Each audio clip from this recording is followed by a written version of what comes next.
महिला सशक्तिकरण पर जोर दिया जा रहा है और पिछले 27 सालों से जोर ही दिया जा रहा है। एक बार महिला आरक्षण बिल राज्यसभा से भी पास हुआ, लेकिन लोकसभा से पास नहीं हो सका। ऐसा क्यों हुआ, सब जानेंगे। बस बने रहिए मेरे साथ। नमस्कार, आप देख रहे हैं अपनी बात अनिल के साथ। कल यानी 19 सितंबर 2023 को महिला आरक्षण बिल, जिसे मोदी सरकार ने नारी शक्ति वंदन विधेयक के नाम से 128वें संशोधन के रूप में लोकसभा में पेश किया और इसके आसानी से पास होने की संभावना भी है, क्योंकि पक्ष विपक्ष सभी इसके पक्ष में है। यह स्क्रिप्ट मैंने लिख ली थी, इसलिए पास होने की संभावना बता रहा हूं।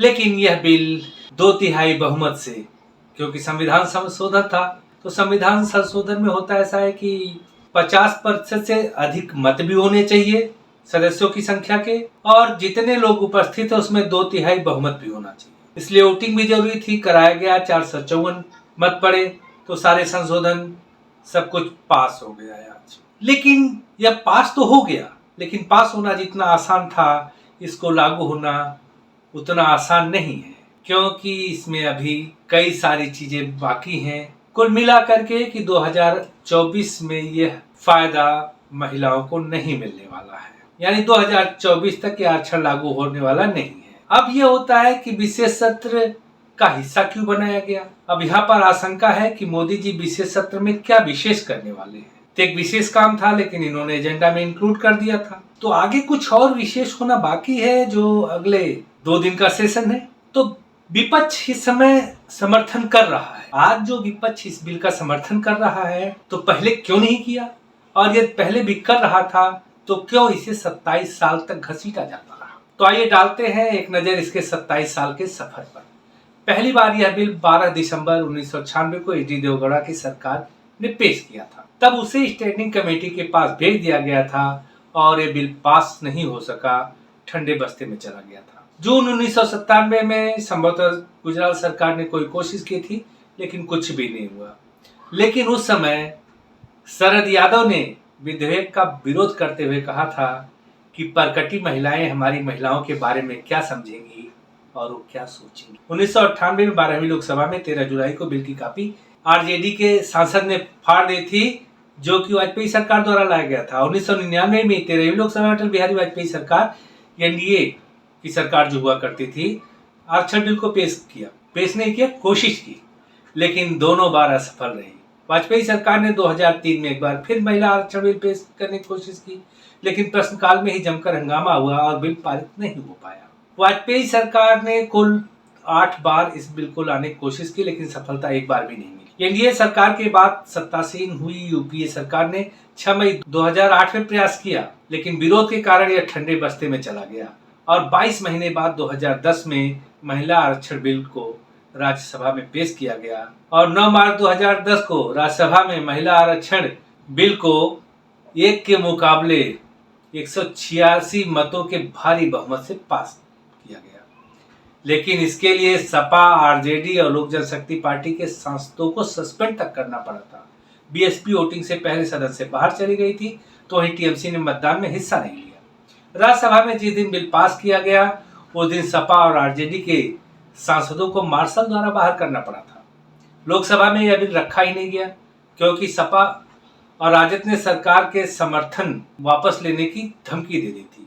वो महिलाओं का आरक्षण 20 से अधिक नहीं चाहते थे, जबकि इसमें 33% का प्रावधान था। वो चाहते थे कि महिलाओं का आरक्षण 20% से कम रहे, और उनका कहना था कि इसमें SC, ST और ओबीसी महिलाओं के आरक्षण की भी व्यवस्था हो, क्योंकि ये दोनों पार्टियां उन्हीं की राजनीति करती हैं। अब 2010 में राज्यसभा से पास हुआ बिल लैप्स हो गया, क्योंकि 2014 में लोकसभा भंग हो गई।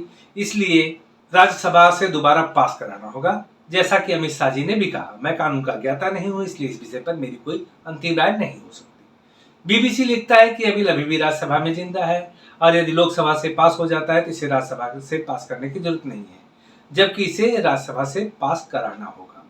अभी भी बहुत रोड़े हैं इस बिल को अमली जामा पहनाने में।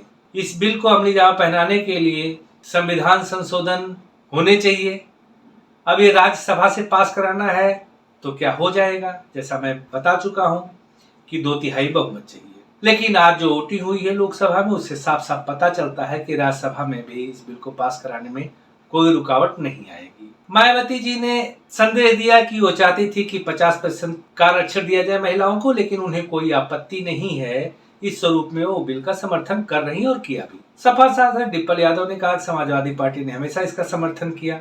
अब इनको काश पहले की घटना याद होती कि किस तरह से इन लोगों ने सरकार गिराने की धमकी दे दी थी। लेकिन उन्होंने SC ST OBC और साथ साथ अल्पसंख्यक महिलाओं यानी मुस्लिम महिलाओं के आरक्षण की बात की, और यही एक डर था कि इनकी शर्तें न पूरी होने पर क्या ये सरकार का समर्थन करेंगे। लेकिन हुआ ये कि इन्होंने सरकार का समर्थन किया और 454 मतों से यह पास हुआ। फिलहाल विपक्ष मजबूर है इस बिल को पास कराने के लिए, क्योंकि मोदी जी ने इस बिल से 2029 के चुनाव की पृष्ठभूमि तैयार कर दी है। विपक्ष को 2024 में महिला मतों की अपेक्षा है, तो इस बिल का समर्थन राज्यसभा में भी करना होगा और ये इनकी मजबूरी भी, और 2029 तक यह लागू हो जाएगा। तो मोदी जी ने एक बिल पास कराने से दो चुनाव को साध लिया है। तो वैसे 2019 में 2024 की पृष्ठभूमि तैयार कर चुके थे, तो अब 2024 के चुनाव में 2029 की पृष्ठभूमि तैयार कर रहे हैं कि अभी बिल पास कराया है और 2029 में जब चुनाव में जाएंगे तो यह बिल लागू हो चुका होगा, यह कानून बन चुका होगा और उस समय 33% महिलाएं आएंगी। थोड़ा नजर डाल लेते हैं कि 27 सालों में बिल के पक्ष और विपक्ष में क्या कहा गया था। तो जो लोग बिल का सपोर्ट करते थे उनका मानना था कि भारतीय समाज महिलाओं की स्थिति को बेहतर बनाने में मदद मिलेगी, इससे भारतीय स्तर का कानून बनाने में महिलाओं की भागीदारी बढ़ेगी। भारत में महिलाओं को अभी भी संसद में प्रतिनिधित्व कम है और यह विधेयक उन्हें संसद में एक मजबूत लॉबी बनाने का मौका देगा। महिलाओं के खिलाफ बढ़ते अपराधों की संख्या, वर्क फोर्स में महिलाओं की कम भागीदारी, कम पोषण स्तर और सेक्स रेशियो जैसे मुद्दों पर फैसला लेने में भूमिका बढ़ेगी। लेकिन इस पर विरोध जताया जा रहा था, तो वह क्यों? कुछ लोगों के मन में आशंका थी कि इससे शहरी महिलाएं संसद में आएंगी और गरीब दलित पिछड़ी महिलाओं को मौका नहीं मिलेगा। महिलाएं एक जाति समूह की तरह एक सजातीय समुदाय नहीं है, इसलिए जाति आधारित आरक्षण के लिए जो तर्क दिए जाते हैं वो महिलाओं को नहीं दिए जा सकते। अब थोड़ा देख लेते हैं कि वर्तमान लोकसभा यानी 2019 में जो चुनी गई थी, इसमें महिलाओं की स्थिति क्या है। तो इस समय 78 महिला सांसद चुनी गई, लेकिन इनमें से 32 महिला सांसद या तो नेताओं की पत्नी है या नेताओं की बेटियां, और कुछ बहुएं भी हो सकती हैं। उत्तर प्रदेश में 11 महिला सांसद है, जिसमें 2 गांधी परिवार से है, सोनिया गांधी और मेनका गांधी, और 2 महिला सांसद के पिता बड़े नेता रहे हैं या फिर अभी हैं।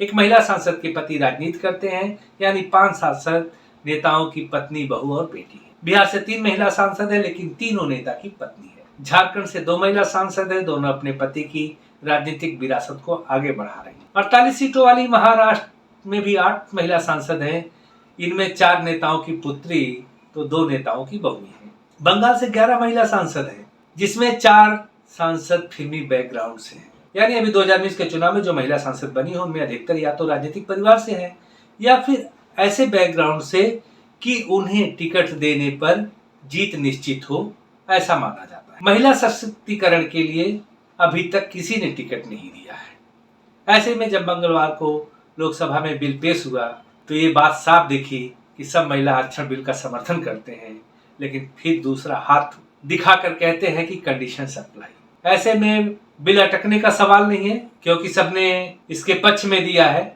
अब आपको बता दें कि 2019 चुनाव में सिर्फ टीएमसी और बीजू जनता दल ऐसी पार्टी थी जिसने 33% से ज्यादा टिकट महिलाओं को दिए। सवाल यह है कि बाकी दल सिर्फ आरक्षण के बाद ही क्यों टिकट महिलाओं को देना चाहते हैं। अगर वही सशक्तिकरण जब चाहते हैं तो टिकट भी पहले से ही महिलाओं को क्यों नहीं दिए जा सकते। यह कैसी विडंबना है कि सभी लोग महिलाओं को आगे लाना तो चाहते हैं, लेकिन लाता कोई नहीं। नीति बनाने में नियतारे आ जाती, हर चीज के लिए कानून बनाना जरूरी है। कारण है कि सबको जिताऊ उम्मीदवार चाहिए और महिलाएं इसमें सक्षम नहीं है। नहीं मित्रों, सक्षम तो पुरुष भी नहीं है, लेकिन हालात उसे सक्षम बना दे, और महिलाओं पर भी यही लागू होता है। प्रधानपति हैं इस समाज में जो खुद की राजनीति से आरक्षित सीट पर पत्नी को जितवा देते हैं और अपनी गाड़ी पर लिखवाते हैं प्रधानपति, या कुछ लोग ऐसा भी करते होंगे पति प्रधान। महिलाओं की क्षमता की बात करें तो auto driver, truck driver, bus driver, delivery agent तक महिलाएं शौक से नहीं, हालात के कारण पहुंची हैं। लेकिन देश में ऐसे हालात नहीं हैं कि वो संसद तक पहुंच सके। और यदि पहुंचना है तो उन्हें अपने पिता पति का सहारा लेना पड़ता है। लेकिन अब अच्छा है कि उस दुनिया के सहारे अपनी भागीदारी बढ़ा सकेंगे। वीडियो को लाइक कर दें, शेयर कर दें और चैनल को सब्सक्राइब अभी तक नहीं किया है तो। मिलेंगे फिर अगली वीडियो में, तब तक के लिए नमस्कार, जय हिंद।